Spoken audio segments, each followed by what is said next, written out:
Hello दोस्तों, आप सभी का एक बार फिर से स्वागत है आज की एक और डरावनी कहानी में। अगर आप चैनल पर नए हैं तो वीडियो को लाइक और चैनल को सब्सक्राइब जरूर करें। और अगर आपके साथ भी कोई डरावनी घटना घटी है तो स्क्रीन पर दिए गए व्हाट्सएप नंबर पर हमें ज़रूर शेयर करें। तो चलिए कहानी शुरू करते हैं। कालों का खंडर। आधी रात का वक्त था। गांव के सभी लोग गहरी नींद में सो रहे थे। भीमा रात के वक्त अपने खेतों की सिंचाई करने की तैयारी कर रहा था, मगर उसकी पत्नी नेहा उसे जाने तक से रोक रही थी। नेहा, अगर आपको अपने खेतों की सिंचाई करनी है तो आप सुबह चले जाइए। आधी रात को जाने की क्या ज़रूरत है? आप सुन नहीं रहे हैं? कुत्तों की रोने की आवाज़ लगातार आ रही है। भीमा बोला, खेतों को सिंचाई की ज़रूरत अभी है और मैं सुबह जाऊं। नेहा, मेरा अभी जाना बहुत ज़रूरी है, नहीं तो पूरी फसल खराब हो जाएगी।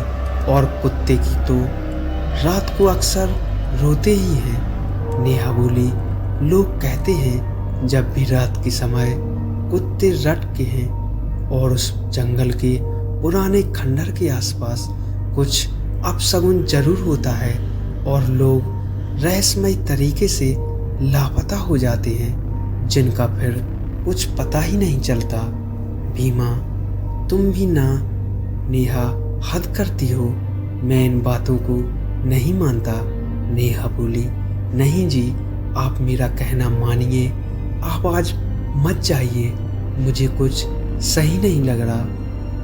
भीमा बोला, मुझे मत रोको नेहा, मैं अकेला नहीं जा रहा, अपने साथ रमेश को भी साथ ले जा रहा हूँ। इतना कहकर भीमा चला गया। सर्द रात में रमेश और उसका दोस्त भीमा खेतों की सिंचाई करने पहुँच गए। ठंड अपने पूरे स्वभाव पर थी। उन दोनों ने सर्दी से बचाव के लिए आग जला ली थी। वो दोनों उस मनहूस खंडर से ज़्यादा दूरी पर नहीं थे। अचानक उन दोनों के कानों में एक दिल दहलाने वाली चीख सुनाई दी। चीख किसी औरत की थी।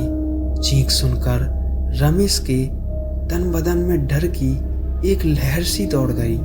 रमेश डरते हुए, भीमा, तुमने कुछ सुना? भीमा, जो अपने नाम की तरह लंबा तगड़ा युवक था, और बोला। भीमा बोला, हाँ, मैंने भी वो चीख स्पष्ट सुनी है, जो उस खंडर की तरफ से आई है। तभी अचानक फिर से बचाओ बचाओ के साथ चिल्लाने और रोने की आवाज़ फिर से सुनाई पड़ी। ये सब सुनकर दोनों चिंतित हो गए। अचानक मन में कुछ निश्चय कर भीमा ने साथ में लाठी उठा ली और खंडर की ओर चल दिया। रमेश ने, क्या ये पागलपन कर रहे हो भीमा? हमें यहाँ से चलना चाहिए, मुझे कुछ गड़बड़ लग रही है, और मैं तो वैसे भी आज रात आने के लिए मना कर रहा था, सिर्फ तेरी वजह से ही मैं यहाँ आया हूँ। भीमा बोला, चल हट डरपोक कहीं का, जरा सोच कर देख, अगर कोई अबला सच में वहाँ पर सच में खतरे में हो तो क्या हम उसकी सहायता नहीं करेंगे? उसे यूं ही छोड़ दें क्या वहाँ मरने के लिए? भीमा के सवाल में से रमेश चुप हो गया और भीमा भागते हुए थोड़ी ही देर में उस भयानक जंगल में घुस गया। थोड़ी देर बाद वो दोनों ही घने जंगल के बीचों बीच खड़े थे। घने कोहरे में दोनों आंखें फाड़ फाड़ कर देखने का प्रयत्न करने लगे। इतनी देर में ही एक बार फिर उस औरत की चीखें उन दोनों के कानों में पड़ी। भीमा और रमेश चीख की दिशा में भागने लगे। वो दोनों थोड़ी ही दूर पहुंचे थे कि तभी सामने से कोई बड़ी तेजी से भागा आया और सीधा भीमा से आकर टकरा गया और वो धड़ाम से जमीन पर गिर गया। उससे टकराने वाली एक औरत थी। डर के मारे वो भीमा से लिपट सी गई थी और चीखते हुए कहने लगी, दहशत झलकने लगी। भैरव, ये अंग्रेजों के ज़माने की बात है जब एक गांव क्रांतिकारियों के मशहूर था। उस जमाने में एक औरत यहाँ इस खंडर में थी जिसका नाम कालू था। कालू एक बेहद सुंदर और खतरनाक स्त्री थी जिसके ना जाने कितने अंग्रेज अफसरों के साथ नाजायज शारीरिक संबंध थे।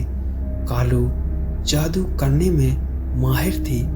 शैतान को खुश करने के लिए सदैव जवान और सुंदर दिखने के लिए वो गांव की औरतों और मर्दों को अंग्रेजों द्वारा जबरदस्ती पकड़कर उनकी बलि लिया करती थी और बलि देकर वो उन सब का कच्चा मांस खा जाया करती थी। जब इस बात की भनक क्रांतिकारियों को लगी तो उन्होंने कालू को दीवार में जिंदा चुनवा दिया। लेकिन कालू अपनी आत्मा का सौदा शैतान से पहले ही कर चुकी थी। मरने के बाद कालू एक शैतान बन गई, लेकिन अब उसका वक्त खत्म था। इतना कहकर भैरव बहुत तेज आवाज में मंत्र पढ़ने लगा। देखते ही देखते अचानक उस खंडर की दीवार फट गई और उसमें से एक भयानक काली चमड़ी वाली औरत बाहर निकल कर आ गई। कालू, कौन है रे तू?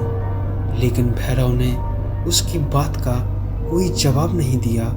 वो बेखौफ होकर कालू के नज़दीक चला गया और अचानक भैरव ने कालू का हाथ पकड़ लिया। जैसे ही उसने कालू का हाथ पकड़ा वो बुरी तरह से चीखने लगी। भैरव बोला, सब लोग उसके ऊपर पेट्रोल डालकर आग लगा दो। सभी ने उसके ऊपर पेट्रोल डालकर आग लगा दी और देखते ही देखते वो कालू जलने लगी और भयानक तरीके से चीखने लगी और फिर कालू धुएं के रूप में परिवर्तित होकर जमीन के अंदर समा गई और वो खंडर अपने आप टूटकर नीचे गिर गया। दोस्तों, यह छोटी सी कहानी आपको कैसी लगी कमेंट में हमें ज़रूर बताएं और वीडियो को लाइक और चैनल को सब्सक्राइब ज़रूर करें। धन्यवाद।